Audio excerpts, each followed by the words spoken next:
Но Зеленский, я уверен, после окончания войны, не пишите глупостей про импичмент, там, какие-то Майданы, ничего этого делать не надо, ничего этого не будет. Пусть закончит войну, а потом с Богом уходит. Он уже мировая суперзвезда, в Голливуд сниматься его позовут. Приветствую вас, мои уважаемые зрители. Сегодня будет очень серьезное видео. И я сразу попрошу вас репост сделать друзьям, знакомым. Лайк, колокольчик, новым людям подпишитесь. Это все, поверьте мне, очень важно и полезно для вас в первую очередь. Сегодня речь пойдет о том клубке российских агентов в Украине. Они здесь работали не годами, десятилетиями. И только война сейчас раскрыла очень многое, далеко не все, но очень многое по-настоящему. И на некоторые вещи я хочу пролить вам свет и высказать свою точку зрения. И, конечно, в ответ почитать в комментариях вашу точку зрения. Идем по порядку. Как-то украинская пресса совершенно не уделила внимания тому, что Медведчук дал интервью в России. И послушайте, пожалуйста, там будет важный момент, сейчас обсудим, послушайте. То есть нам тут преподносили, что это великая победа СБУ. И я поверил, я так обрадовался, я подумал, ну класс, как же так?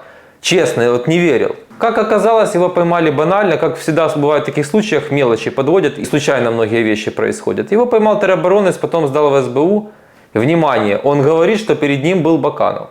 Кабинет начальника департамента контрразведки СБУ, куда меня привезли ночью, в ночь с 12 на 13 апреля, после того, как вечером, где-то в районе 18 часов, я был задержан.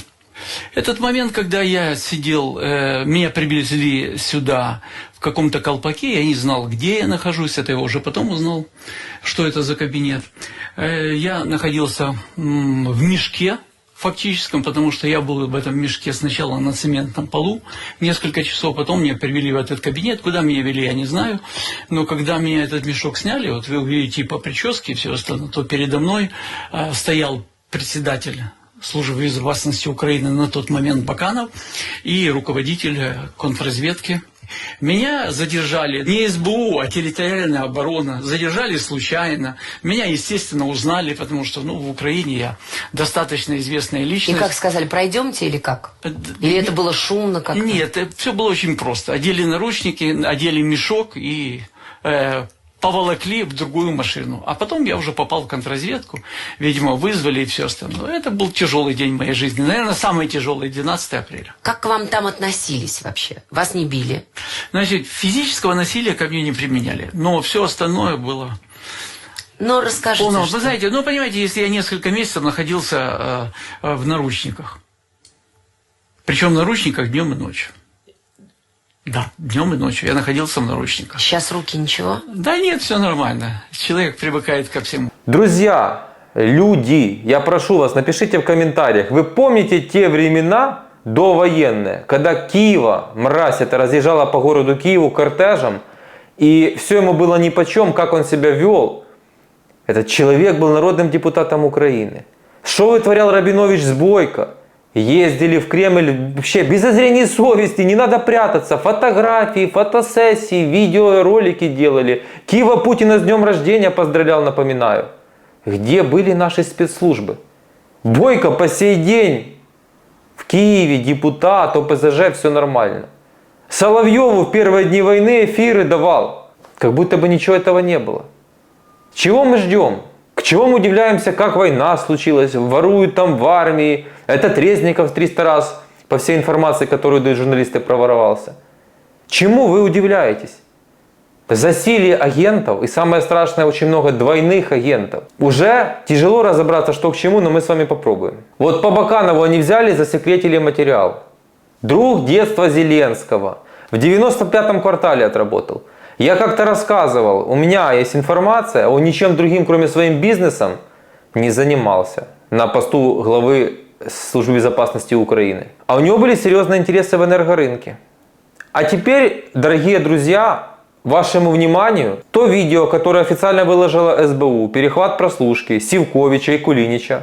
Кулинич это был СБУшник в Крыму, которого поймали посреди войны. Вычислили, что он агент, а Сивкович это более интересная фигура. И мы об этом сейчас поговорим, когда вы послушаете видео. Олег, там с той стороны все боятся. Украина это сегодня хуже, чем Россия намного в Америке. Это нарицательное имя сильно. Для того, чтобы это все контролировать и четко различать, где арсенок, где не арсенок, где то, где это, нужно регионы. Нужно, если у него своих замов нет, то нужны регионы. Понимаешь? Нужны регионы. Причем в первую очередь назначать надо приграничные и Одесса.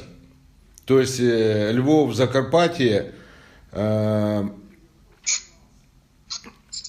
Чернігів, Харків, Суми.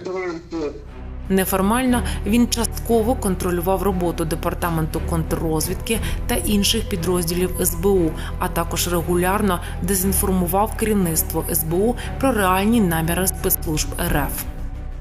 Это я вам сейчас задачи охарактеризовываю, которые поставлены. Теперь по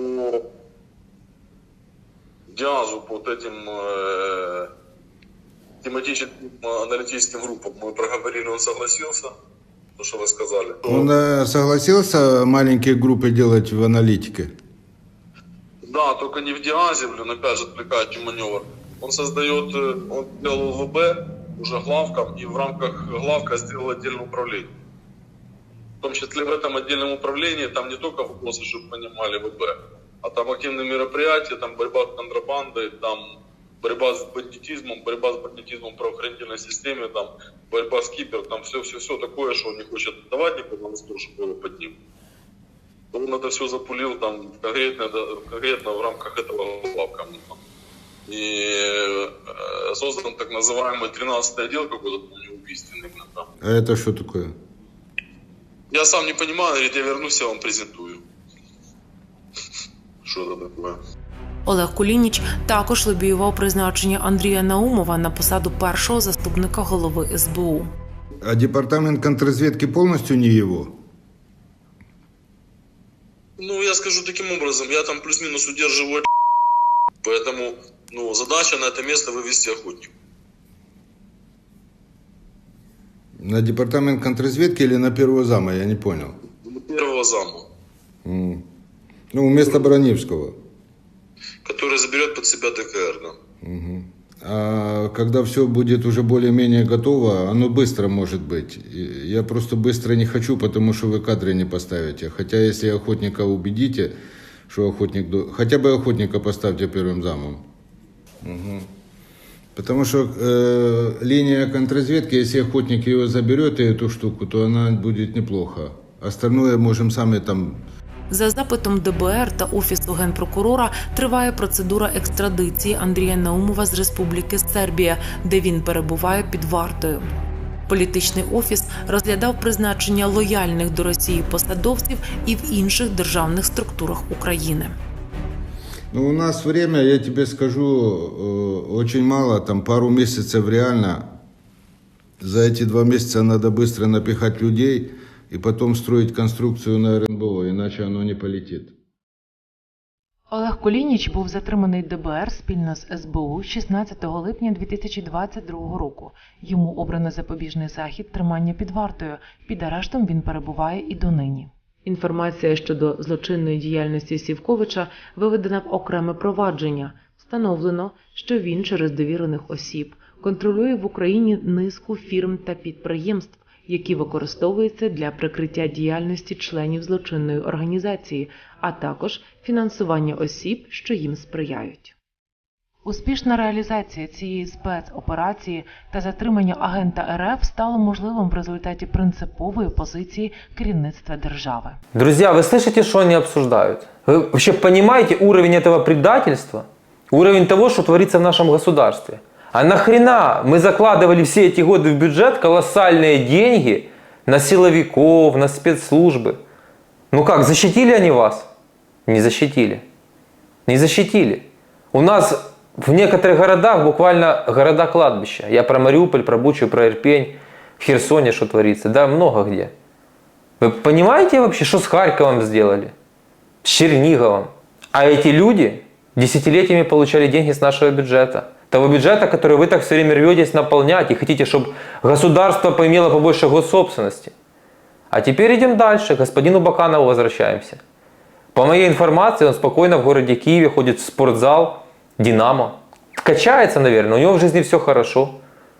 Нам, вам ничего об этом не говорят. Зеленскому невыгодно сейчас это говорить. Потому что он понимает, что к нему моментально пропадет доверие. Он провалился, Зеленский, по всем фронтам.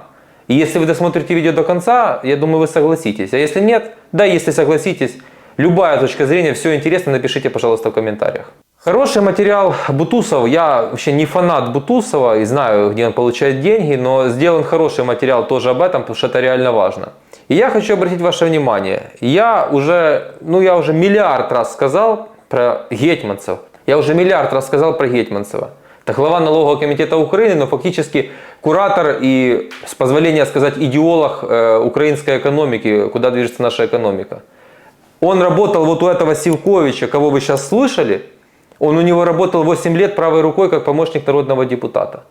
Ну, может, меня сейчас знающие люди слушают, подтвердите в комментариях, что такое работа помощника народного депутата. Вы знаете, кто любовница этого народного депутата, сколько этих любовниц. Вы ему коньяки, коробочки конфет выбегаете покупать. Вы ему отели бронируете, вы ему билеты бронируете, вы ему весь быт организовываете. Вы его прикрываете со всех сторон. Его семья вас знает хорошо. И этот человек, я имею в виду Гетманцева, не подозревал, бедный, что Сивкович всю жизнь работает на КГБ, на ФСБ. А теперь давайте отслеживать внимательно, что делает Гетманцев. Целое видео посвятил я этому, зайдите, пожалуйста, посмотрите у меня на канале, как уничтожается планомерно украинская экономика. Если меня слушают предприниматели, я к вам обращаюсь. Репост сделайте всех этих видео, потому что вам там зарабатывать деньги на кусок хлеба для своей семьи, тем более в такие тяжелые времена. Гетманцев подначивает Зеленского, а Зеленский ни в чем не разбирается от слова совсем. Они подсовывают ему полулиповые статистики, вернее не то чтобы липовые, а исковерканные, знаете, такой худший вариант чиновника, негодяя, да еще и скорее всего предателя. И этот смотрит и все верит. Они ему рассказывают, что во время войны нужно повышать налоги, вот сейчас на топливо НДС возвращают до 20%, я рассказывал. Проверки возвращают, миллион разных вещей, все, что нужно разрешить, свободнее людям сделать дышать, ни в коем случае. Слушайте, люди, когда с 91 года, вы помните, чтобы здесь что-то разрешили? Зажимают, запретить, налоги увеличить. Вам хоть в одном чем-то сделали когда-нибудь какое-то послабление? Ну, чудо какое-то произошло, без виз получили. Вы что-то еще можете вспомнить? И то, там не без интересов, да, других государств. Что-то вы еще можете вспомнить? И Гетманцев во время войны просто вообще ни во что людей не ставить. Мы только должны. Должны. Нам ничего не надо. Во время войны, да плевать, как ты будешь делать бизнес, да плевать, как ты будешь зарабатывать. Владимир Александрович, давайте еще им налогов насыпем. Там и так на содержании США. Ничего, давайте еще, пусть мучаются. Вы считаете, что патриот Украины, здравомыслящий человек, я уже молчу о том, что разбирается в экономике, будет такое делать? Я считаю, нет. Как вы считаете, напишите в комментариях. А я утверждаю, что не будет. Так может действовать только человек, который работает целенаправленно, методично и получает точно вот такие вот указания, на мой взгляд, от своего куратора где-нибудь в ФСБ. Планомерно изнутри разрушается экономика Украины. Вы зайдите, послушайте у меня видео про Ермака, там выступал бывший разведчик, очень серьезный человек, уже в прошлом, нашей разведки, ГУР, который, кстати, тоже, как и я, подозревает, что Ермак работает на Российскую Федерацию. Он рассказывал, как работают агенты влияния. Это не надо, как Киева, идиотом полезным быть, с триколором бегать, Путина с днем рождения поздравлять. Это надо планомерно заводить страну в тупик, в плохую ситуацию. То есть это очень методичная работа в длинную, и, конечно, тебя не должны раскрыть и обнаружить. Как-то давайте проследим с того момента, как Ермак пришел на должность, а мы сейчас перейдем и к Ермаку, и к Аману, и ко всему. Как Ермак пришел на должность, что начало происходить? Ну, понятно, Богдан был отмороженный, сейчас не об этом. Но тот был отмороженный, но тому только так день уже лишь бы урвать, ему больше ничего не надо, и показать свою значимость. Как только пришел Ермак, сменил контактную группу, переговорную с Россией. Ввел туда Арестовича, Кравчука. А давайте я вам кое-что расскажу. А вы помните, как господин Баканов, было расследование схем, кажется, Ткача, на день рождения был у Суркиса. Глава СБУ на день рождения у Суркиса. А тут Гебня обсуждает, что Баканов вообще-то как бы с ними работает. А Зеленский рассказывал, что он лично с Бакановым ездил перед войной, буквально за месяц инспектировал Херсон и Херсонскую область. А потом разминирование, захват Херсона, страшное, что людям пришлось пережить и продолжают переживать. Какой клубок получается? Так там, поверьте мне, вот из всего, что мы видим, я уверен, там и гетманцев в пределах. И все это, я к чему веду, все это методичная планомерная работа. И не надо себя раскрывать. Так вот, продолжая эту мысль, Ермак пришел, группу поменял контактную, все поменялось, Зеленского убеждал, давай строить дороги, давай шашлычки обещать. Когда ЦРУ била в колокола, что у вас война, полномасштабное вторжение, вот вам карта, смотрите, где будет наступление, смотрите, Ирпень опорная точка для России. Они еще и Мрию туда поставили. Вот как работают агенты настоящие. Не такие, я же говорю, полезные идиоты, как Кива. В длинную. Посмотрите, что сейчас с нашей страной происходит. К чему нас привели. Это не надо белый флаг развешивать. Вот так работает по-настоящему. Ну кто-то из вас верит, что Гетманцев работает на Украину? Теперь про поездку в Оман. Исходя из всей этой информации, которую выдал Бутусов, моя личная точка зрения как было. Они поехали в эту поездку с Ермаком. Отец Ермака, по информации из прессы, на очень серьезной должности был в ГРУ, в российской разведке. Бывших ГРУшников, разведчиков не бывает. И там очень все серьезно завязано. Это было, организовать такую встречу на таком уровне, это колоссально, это под силу единицам. Я убежден, что в этом Омане были переговоры с Российской Федерацией. То, что там был Патрушев, без сомнений, но, возможно, там даже Путин был, мы просто об этом не знаем. Все возможно. Просто у нас хоть какие-то остатки демократии есть, журналисты могут раскопать такую информацию и выдать ее в медиа. В России это невозможно. В России это невозможно. Так вот, я думаю, там были какие-то договоренности, и Путин просто-напросто кинул Зеленского. Я не знаю, там Ермак это все как бы был супервайзером этого всего, скорее всего. Это на мой, конечно, взгляд. Но что-то подобное было. О чем-то они договорились, а потом Путин кинул Зеленского. Вот эта вся операция «Вагнер», вы же понимаете, какая цепочка идет. Вы сейчас некоторые спросите, а как же вот США, там Британия все знают, а Ермак дальше на такой должности? Вы должны понять одну простую вещь. Вообще это не такая простая, но понять вы ее должны. Не будет сейчас США, вот там проверки, прокуроры, аудиторы. Если сейчас США даже увидят, что $1 миллиард украли их помощи, они сейчас об этом вам ничего не скажут. Потому что у Байдена завязана вся предвыборная кампания на войне в Украине. Просто я в предыдущем видео говорил, война в Украине сейчас важнее для выборов президента США, чем вообще внутренние дела. Вот такая вот космическая у нас ситуация возникла. И вы должны это понимать. Сейчас если Зеленский скажет, что я убираю Ермака, или они на него будут давить, это моментально подрывает дух, моментально подрывает доверие. Но, конечно, все службы, кому надо, все об этом знают. Точно так же и с военной помощью. Но та информация, которая у меня есть, я вообще не представляю, за счет чего будет это контрнаступление, которое анонсируется. Но контрнаступлению я уделяю отдельное внимание, и мы будем уделять. Приходите ко мне на стримы каждое воскресенье в 20:00. Прямой эфир, ответы на вопросы, тоже много интересного, около 2 часов обычно длится. Я сейчас не хочу совсем в дебри залазить, потому что там еще есть такой Наумов, Перец, который тоже в этой компашке Севковича и Кулинича. Он сейчас в Сербии, Украина требует его экстрадиции, там кто он, генерал СБУ или кто. Просто разворовали страну, спецслужбисты в замазке и так далее и тому подобное. Я хочу сконцентрироваться сейчас на Зеленском. Многие его оправдывают, что там, наивные там люди, женщины особенно. Ой, треба же якось Зеленскому рассказать, что Ермак такий-сякий. А то он маленький мальчик, он не видит. Другие люди мне приводят аргумент. Ты посмотри, как Зеленский плохо выглядит, там у него, уже на нем лица нет, посмотри до войны на лицо, посмотри после войны. Он красит волосы, он посидел. Да, все так. Да, Зеленский не предатель. Он просто провалился по всем фронтам и в каждом вопросе. Он не потянул. Его все предали. Его все предали. Его предал, по сути, Баканов.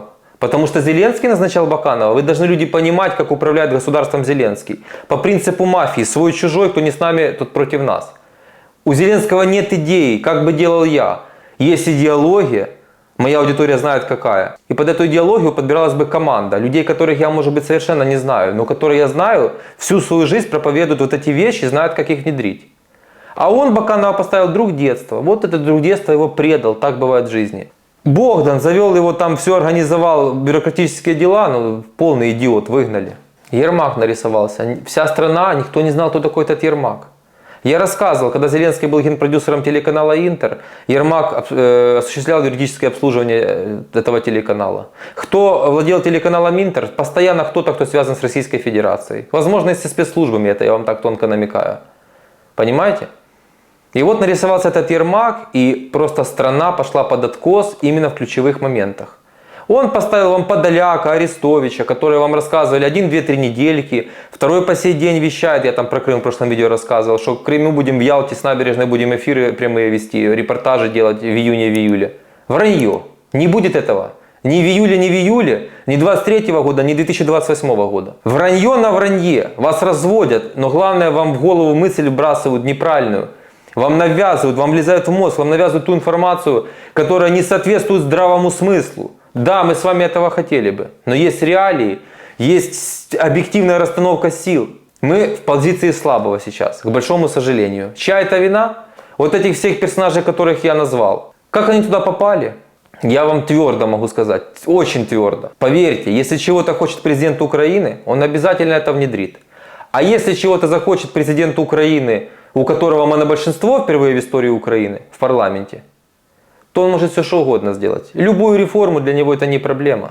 Вычистить страну от криминала для него это не проблема. Но он слушал вот таких вот негодяев, понимаете. Он по сей день слушает Гетманцева. Ладно, там Ермак, крупная уже теперь фигура. Явно не все так просто. Но ты ж сидишь, ты ж видишь, что уже крупные бизнесмены, совладельцы Новой почты, Поперечнюк, Климов, многие другие крупные бизнесмены, петиции, письма. Посмотрите, что делается, господин президент.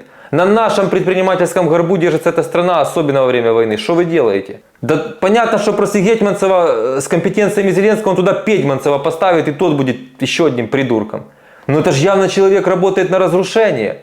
Уже ненавидят его буквально предприниматели. А он рассказывает, я как гусей, говорит, их буду щипать предпринимателей. Помните такое еще? Да убери ты его хотя бы в знак хоть какой-то, покажи предпринимателям, что они вообще люди в Украине. Покажи, что ты вообще их слышишь. Все ему нипочем. А потом вы мне рассказываете, что он посидел и что у него несчастное лицо. Да его туда под дулом пистолета никто не заставлял идти. Нормально у него было лицо, вот это вот популизм этот снимать «Слуга народа», где вам сказки рассказывали. Но в одном вас не обманули. Помните последнюю серию? Что все в итоге принесут золото на Майдан, сбросятся, чтобы спасать страну. Вот так оно сейчас и происходит. Полуаферюги, аферюги, эти волонтеры. Вся страна сбрасывается. Америка дает десятки миллиардов долларов. Оружие дает. Мало, мало, мало. Потому что Зеленский не понимает, что госаппарат надо сокращать.